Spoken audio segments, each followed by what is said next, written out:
नमस्कार, ये आकाशवाणी शिमला है। अब आप राजकुमारी चंदेल से प्रादेशिक समाचार सुनिए। आज के मुख्य समाचार।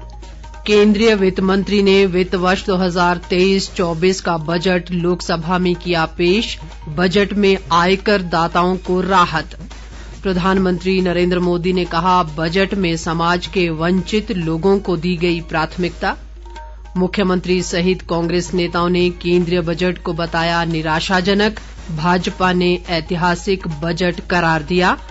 और प्रदेश का वर्ष 2023-24 का वार्षिक योजना आकार 9,523 करोड़ से अधिक प्रस्तावित। अब समाचार विस्तार से।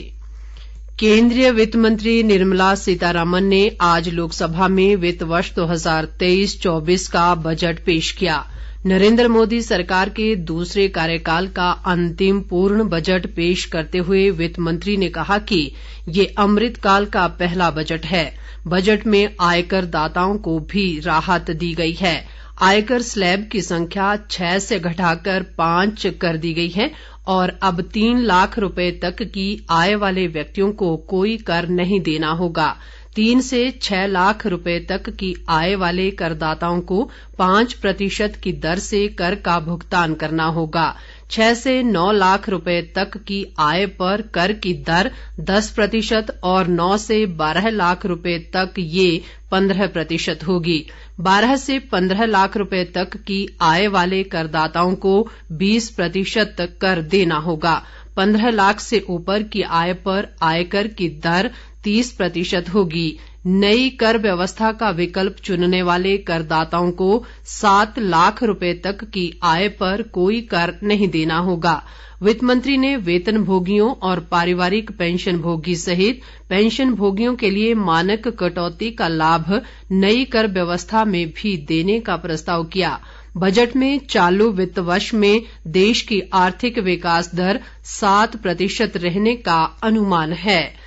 वित्त मंत्री ने कहा कि ग्रामीण क्षेत्रों में एग्री स्टार्टअप्स खोलने के लिए कृषि बढ़ावा कोष स्थापित किया जाएगा।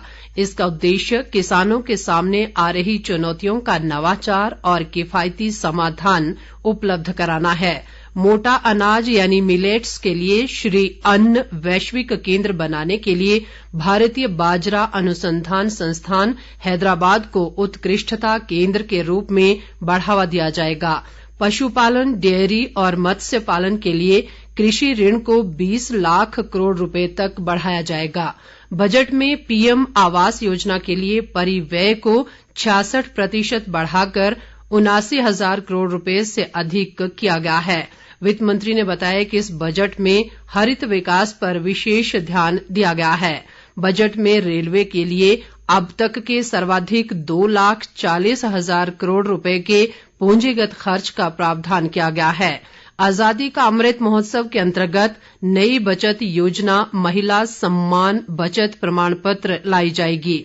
इसके अंतर्गत महिलाओं या बालिकाओं को 2 वर्ष की अवधि के लिए 2 लाख रुपए तक की जमा राशि पर 7.5% ब्याज मिलेगा।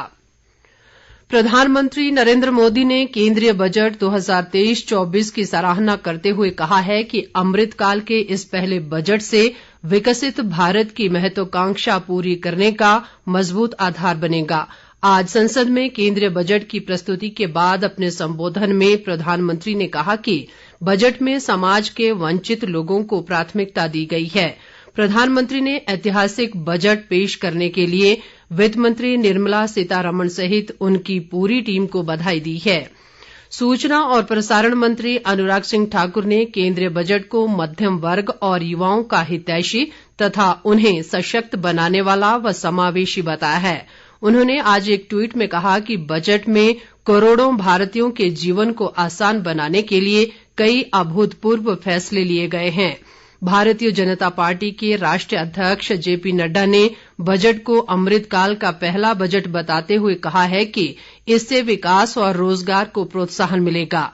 जेपी नड्डा ने कहा कि ये बजट गांवों, गरीबों, किसानों, जनजातीय समुदायों, दलितों, पिछड़े वर्गों, आर्थिक रूप से कमजोर वर्गों और मध्यम वर्ग को सशक्त बनाने वाला बजट है। मुख्यमंत्री सुखविंदर सिंह सुक्खू ने वित्त वर्ष 2023-24 के केंद्रीय बजट को निराशाजनक व आम जनता की आशाओं के विपरीत बताया है। उन्होंने कहा कि ये बजट मात्र आंकड़ों का मायाजाल है और इसमें बढ़ती महंगाई व बेरोजगारी को नियंत्रित करने के लिए कुछ भी नहीं किया गया है।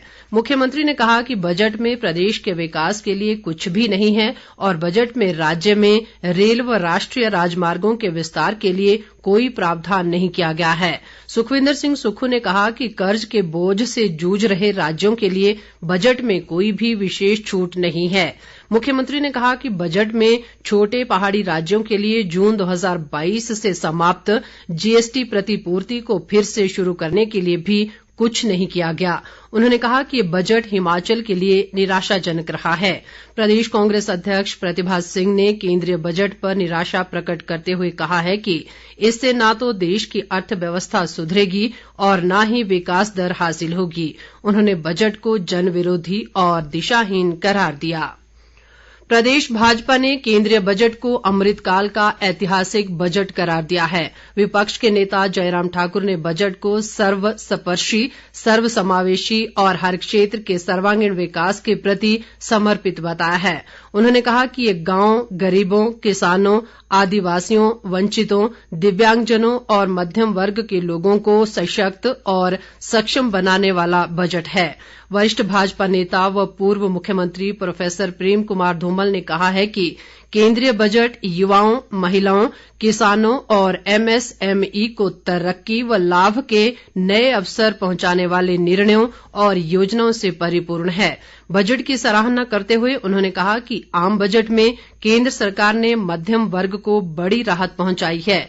धूमल ने बेहतरीन बजट प्रस्तुत करने के लिए प्रधानमंत्री नरेंद्र मोदी और केंद्रीय वित्त मंत्री निर्मला सीतारमण को बधाई दी है। प्रदेश भाजपा अध्यक्ष सुरेश कश्यप ने कहा कि ये बजट देश के समग्र विकास का बजट है और इसमें सभी वर्गों का ख्याल रखा गया है। उन्होंने कहा कि बजट में महिला सशक्तिकरण, कृषि और आधारभूत ढांचे को मजबूत करने सहित आयकर में छूट सहित सरकार ने सभी वर्गों को फायदा दिया है। प्रदेश सरकार ने वार्षिक योजना 2023-24 का आकार 9,523 करोड़ 82 लाख रुपए प्रस्तावित किया है। मुख्यमंत्री सुखविंदर सिंह सुक्खू ने आज शिमला में वार्षिक योजना 2023-24 के लिए ऊना, हमीरपुर, कुल्लू और सिरमौर जिले के विधायकों की प्राथमिकताओं को निर्धारित करने के लिए आयोजित बैठक की अध्यक्षता की। इस अवसर पर मुख्यमंत्री ने कहा कि प्रदेश सरकार सभी क्षेत्रों के संतुलित विकास व सभी वर्गों के कल्याण के लिए वचनबद्ध है। उन्होंने कहा कि सरकार का आने वाला बजट आगामी 5 वर्ष की दिशा तय करेगा, जिस पर सरकार की योजनाएं लक्षित होंगी।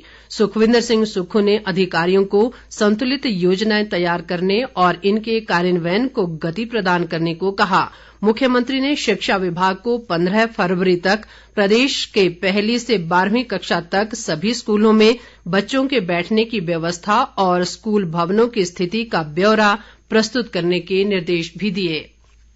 ट्रक ऑपरेटर यूनियन के एक प्रतिनिधिमंडल ने आज शिमला में मुख्यमंत्री सुखविंदर सिंह सुक्खू से भेंट की और उन्हें अपनी समस्याओं से अवगत करवाया। इस अवसर पर मुख्यमंत्री ने कहा कि राज्य सरकार ट्रक ऑपरेटरों के साथ है और उनका शोषण कतई सहन नहीं किया जाएगा। सुखविंदर सिंह सुक्खू ने कहा कि प्रदेश के हजारों लोगों की आजीविका सीमेंट फैक्ट्रियों और अन्य गतिविधियों से जुड़ी हुई है। ऐसे में प्रदेश सरकार इस मामले का समाधान सौहार्दपूर्ण तरीके से करने के लिए प्रतिबद्ध है। मुख्यमंत्री ने प्रतिनिधिमंडल से ट्रक भाड़े की अंतिम दरें राज्य सरकार को प्रदान करने का आग्रह किया ताकि इस मामले को संबंधित कंपनी के साथ उठाया जा सके। इस अवसर पर उद्योग मंत्री हर्षवर्धन चौहान, मुख्य संसदीय सचिव संजय अवस्थी और विधायक राजेश धर्माणी सहित अन्य वरिष्ठ अधिकारी भी मौजूद रहे। उप मुख्यमंत्री मुकेश अग्निहोत्री ने कहा है कि हमीरपुर जिले में नादौन विधानसभा क्षेत्र के जोल सप्पड़ की 3 पेयजल योजनाओं के लिए वाटर ट्रीटमेंट प्लांट स्थापित किया जाएगा। आज क्षेत्र के सलासी में विभिन्न विभागों के अधिकारियों के साथ एक बैठक में अग्निहोत्री ने कहा कि इस ट्रीटमेंट प्लांट के लिए तुरंत प्रभाव से 1 करोड़ रुपए की राशि जारी की जा रही है। उन्होंने कहा कि प्रदेश भर में पेयजल योजनाओं के आसपास अवैध खनन करने वालों के खिलाफ सख्त कार्रवाई की जाएगी। मुकेश अग्निहोत्री ने कहा कि प्रदेश की सभी पेयजल योजनाओं के स्रोतों की जांच के लिए टास्क फोर्स बनाई जाएगी। अंत में मुख्य समाचार एक बार फिर। केंद्रीय वित्त मंत्री ने वित्त वर्ष 2023-24 का बजट लोकसभा में किया पेश। बजट में आयकर दाताओं को राहत। प्रधानमंत्री नरेंद्र मोदी ने कहा, बजट में समाज के वंचित लोगों को दी गई प्राथमिकता। मुख्यमंत्री सहित कांग्रेस नेताओं ने केंद्रीय बजट को बताया निराशाजनक। भाजपा ने ऐतिहासिक बजट करार दिया। और प्रदेश का वर्ष 2023-24 का वार्षिक योजना आकार 9,523 करोड़ से अधिक प्रस्तावित। इसके साथ ही ये समाचार बुलेटिन समाप्त हुआ। नमस्कार।